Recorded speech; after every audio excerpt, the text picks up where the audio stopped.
During this year, the budget has increased by 5%. This increased budget is 47,250. How much was the budget in the past before the increase?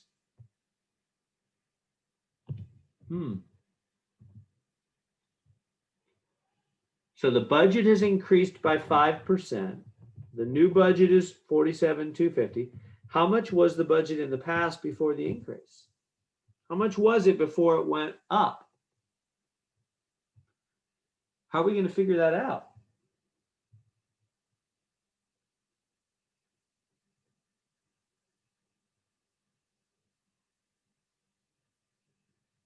You would subtract 5% from the increased budget amount. Yeah, it seems like we need to take because it increased 5%, so we got to decrease it by 5%, right? So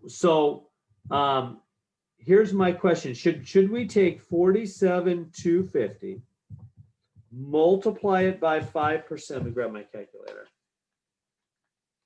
which is 236,250, and then take the 47,250 and subtract it, right? Subtract the 236,250 to bring it back down. I'm getting 44,887.5. So that was the lower budget before it was increased by 5%. Is that right? Is that good? You guys want to do that? Want to type that into your problem there?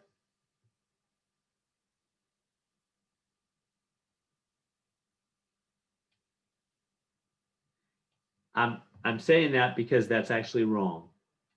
It's gonna tell you wrong, and it's telling you the truth. It's not right. Why is that? But so many people think that. It's such a natural thought that I wanted to do it wrong, which I'm not sure that's helpful. I think it is. I'm trying to be helpful.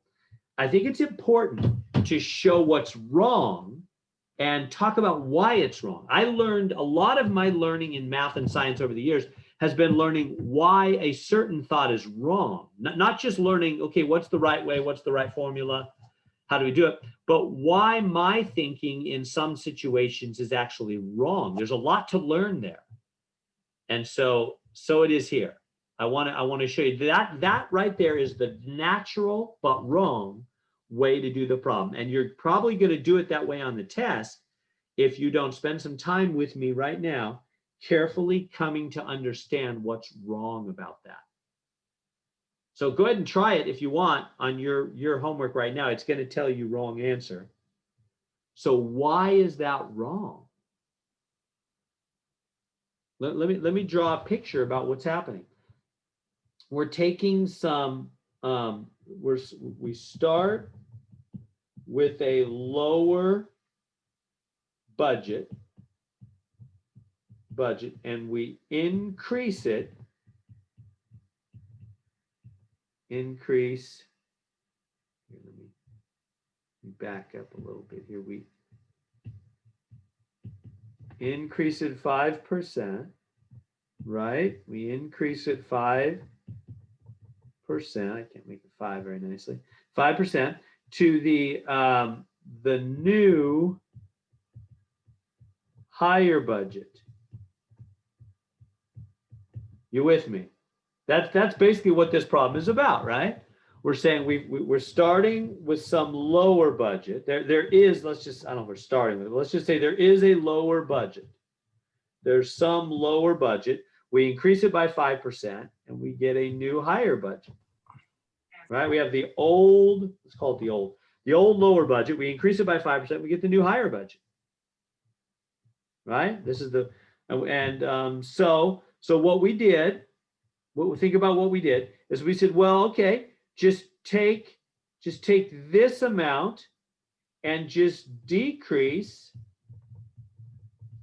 it by 5%.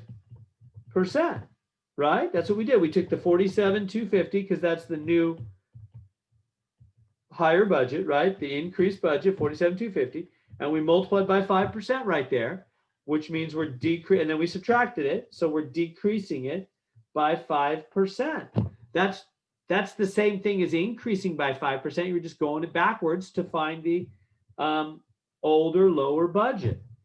And the answer is no, that's not right. That's not true, and that's not the same thing. Why not? It looks so good, but it's wrong. So that's when you know you have something important to learn. Whenever something looks so right, that means there's an important thought that you're missing. There's a great opportunity for learning here. I hope you see problem solving that way. There's a great opportunity for learning here. What's wrong with that? Can anybody tell me? Why is that not working? Well, like for the number you got, like the 44,887, like 5% less of that would be a bigger amount than like 5% of the lower budget. Yeah, good job. Good job. Right on. Yeah, the trick is 5%. It matters what you multiply that 5% by, right? If you multiply 5% by a lower, if we multiply 5% by a lower number, that's going to be different than multiplying 5% by a higher number, of course, right? I'm not telling you anything you don't know, but that's the issue. You see, what they're describing in these words is they had some old lower amount and they took 5% of that. That's not going to be the same thing as starting with the higher number and taking 5% of that. That's going to be more. You're going to decrease it too much. Do you sense that now? Right? To take 5% of a bigger number is not the same thing as to take 5% of a lower number to raise it up. It matters what you do the 5% of, and we don't have our choice. They took 5% of this one. We can't switch it and take 5% of the higher one. That's not the same thing. Does everybody see that? That's really important to see why that's not true. This is a hugely common mistake with percentages. Now, I'm going to give you the right way, which probably you're thinking, Mr. Aaron, just tell us how to do this problem the right way, please. And I will, but I don't want to miss out on this great learning opportunity. You're going to be a teacher of younger folks, and this is a really important concept to you, and you won't teach it well unless you know it well, right? That's the prerequisite for teaching anything, is knowing it well. So you've got to see and know this well. Plus, they're going to push you on this. When you go to your higher math class, Math 100, there's a lot harder problems. You need to take Math 10A, 10B, and then the junior level Math 100, which is much harder word problems, and they'll push you deeper with concepts like this. You need to know this both for your liberal studies degree and especially for your teaching. Do you see that? When you're taking 5% of something, to take 5% of a lower amount is obviously not the same as taking 5% of a higher amount. It matters what you multiply that 0.05 by, and we don't have our choice.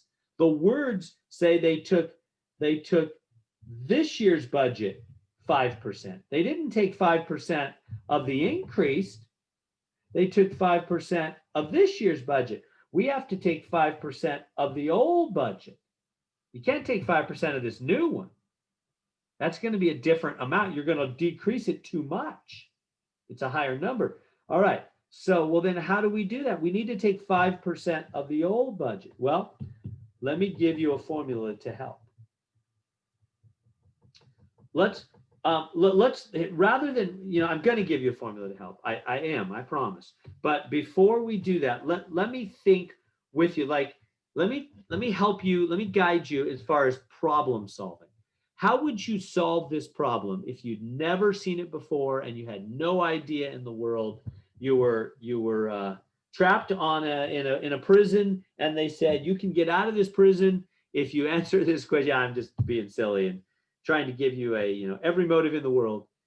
If you just had to get this one right, how could you do it? Well, let me suggest that a good way to do a problem like this is to start with an easy number like $100. Now that's not the answer. That's not what they're giving us.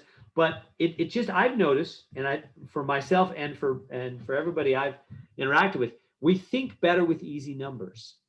So let's say we started with $100. Okay. All I'm looking for here is the pattern. Once I see the pattern, then I can do it on my numbers in my problem. Suppose you started with $100. Can you increase by 5%? How would you take that $100 and increase it by 5%? Because that's what we're talking about in this problem, right? Increasing by 5%. I know you can do that. What would we do to increase $100 by 5%?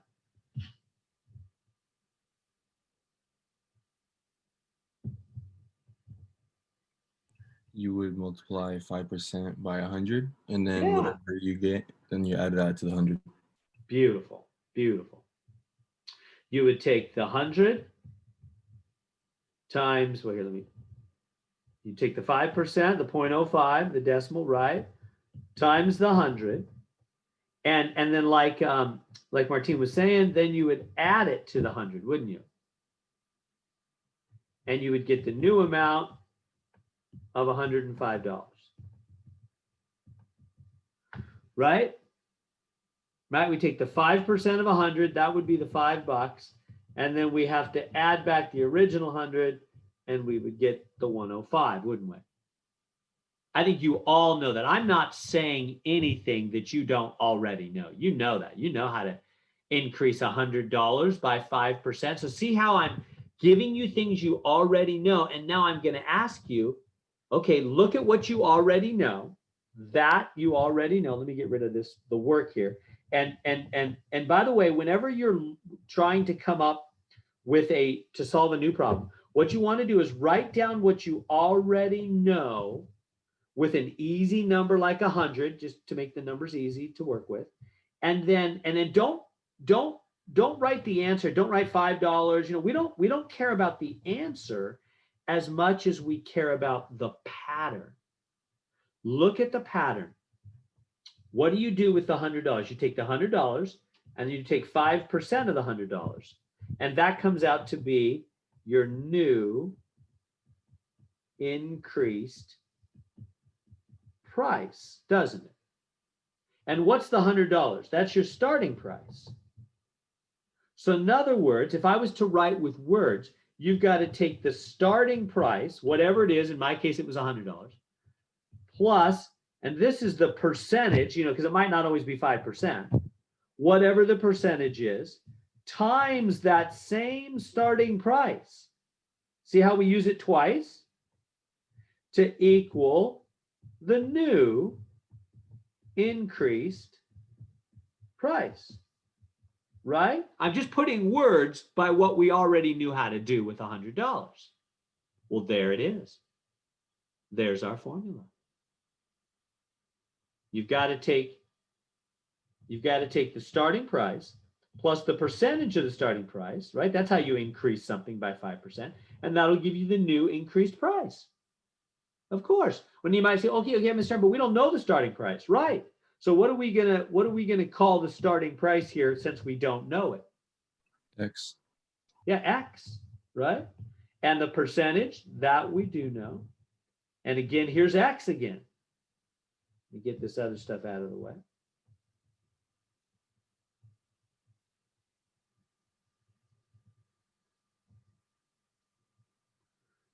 That's X, right? Start equals, and the new price, well, that's the $47,250. There's what we got to do. See how we naturally came to that by just thinking about what we would do to increase $100 by 5%. So then I just did the same thing on an X instead of on 100. And see how we are now taking 5% of the starting price rather than 5% of the final price. So this is going to be correct. you have to take 5% of the starting price. That's what they did, right? When they increased their budget by 5%, they mean they took the old budget, 5% of the old budget, 5% of the starting price, not 5% of the final. You see that difference? So this is going to be correct. And do you see how we came up with it without somebody telling us a canned formula? You can do this. This is within your reach. Do you see that? And this is important for Math 100, which you're going to take your junior year probably, and especially that you're going to become a teacher of other people that are becoming, you're going to have little future engineers and scientists sitting in your classrooms. And so this is what you want to teach them to do. Teach them not canned formulas. Math and science, STEM, science, technology, engineering, and mathematics, that whole field of STEM, which, America is trying to encourage more and more of our younger folks to go into, is not about memorizing canned formulas. It's about learning to think logically like we did here. We just said, well, what would we do with $100? Well, we would take 100 plus 5% of 100. Now we give us the new price. Oh, well, then let's just do that same thing with an X. Take X plus 5% of X, and that's the new price, which they told us is $47.50. That's what you want to teach those younger folks, is to problem solve. And here's a great step. Teach them to just start with a nice, clean number like $100.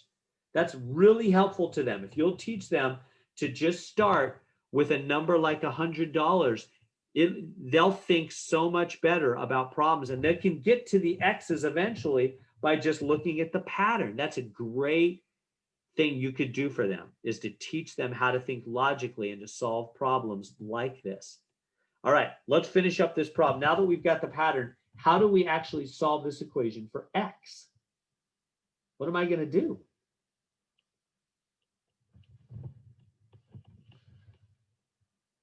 Would you need to combine the X's? Yeah, good job. I need to combine these two X's, don't I? How do I combine them? So wouldn't it just be 2X? Well, remember from your, this is like an algebra. Remember how you do like 3X plus 7X and you add them, you get 10X, right? Remember the like terms? Yeah. And what would you have with X plus 4X? What would that be? Wouldn't that be 5X? Because there's really an invisible 1 there, right? Yeah. So let's put that invisible 1 back over there. And so really we just need to add those numbers together. So do you see it's going to be 1.05X?